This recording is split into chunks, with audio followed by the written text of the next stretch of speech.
Hello, this is Dee from the Fishing Gardeners, and this is after the hurricane. So I'm in here in Central Florida, Zone 9B. So basically all we really got was rain, and in my area that's what I usually get. I usually get rain and winds.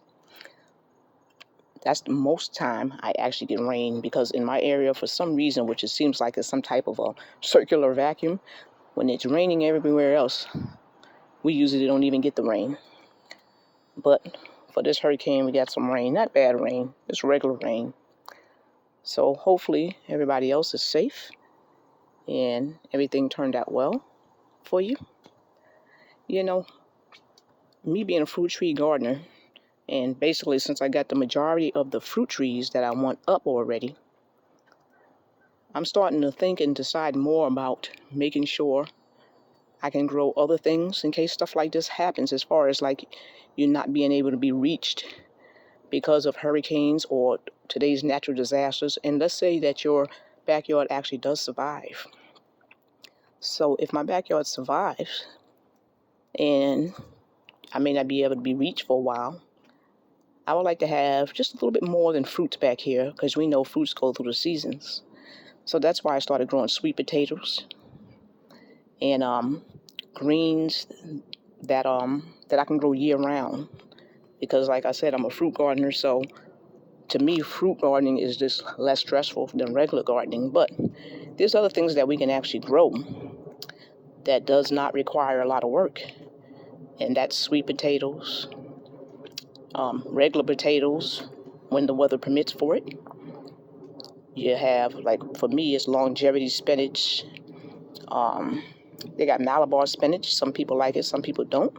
They got Okinawa spinach. They have this South Sea salad tree that has greenery. And these are the things that you can grow all year round. And then at other times, cabbage, collard greens, and lettuce when it gets cooler. So, and you have some people actually even growing katuk in the ground. So these are some easy things that you can grow and can help you. Like say, because of the natural disasters that's coming,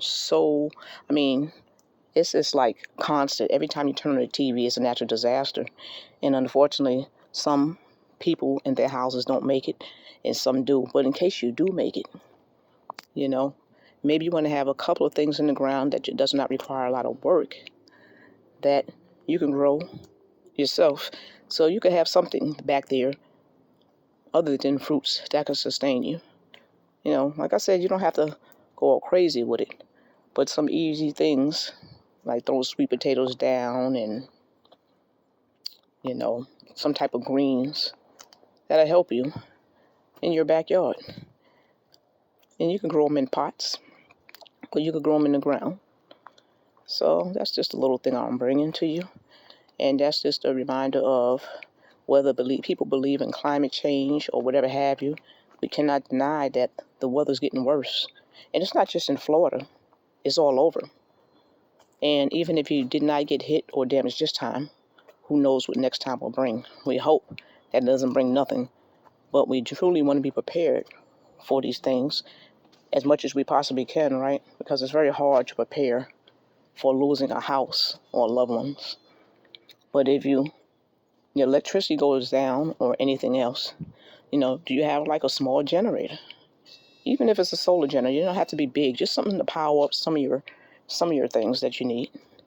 Do you have some extra cans of food around? Do you have the old-fashioned can opener in case your electricity's down? Do you know how to use an old can opener? So these are some of the things that you probably want to think about having. And this is just through life, period. Not only through hurricanes. Just in life, just the way things are going. But you have natural disasters and fires and stuff all over the place that could affect you because supply won't get through, and therefore you may not get the food here. So just letting people know, make sure you have some type of backup plan, some type of food and rice and things in your house that you just have, for just a little prep. You're not going to sit here and probably be no big doomsday prepper or nothing like that. But you just rather have something than nothing. Okay, so that's just basically the message that I'm bringing to you. Think about, you know, when you're seeing all these natural disasters and fires in Hawaii and floods and tornadoes, and they're getting closer and closer, you probably just want to think about some type of ways that you want to have some emergency things. And the times that you want to have it is not when they announce it on TV and everybody runs out at once to get this stuff. You probably want to start getting some of that stuff now. Maybe growing some of that stuff, the easy stuff, now. And this way you'll always be prepared. If it doesn't come, hey, if your cans are sitting there and you never use them, donate them to a food bank. But I'm saying, you just rather have something than have to sit here and rely on someone to save you. And we see how that goes, unfortunately. We're looking for people that may or may not have our best interest to save us. How about if we save ourselves and we save our families and grow as much as food as we possibly can, even if it's in a pot? Okay? So that's a little info that I'm bringing to you. Hopefully everybody is safe, and we can rebuild gardens even if we lose trees and stuff. Okay? But we can't replace people. So stay blessed and prepare more in life and enjoy the rest of your day. Have a nice day. Goodbye.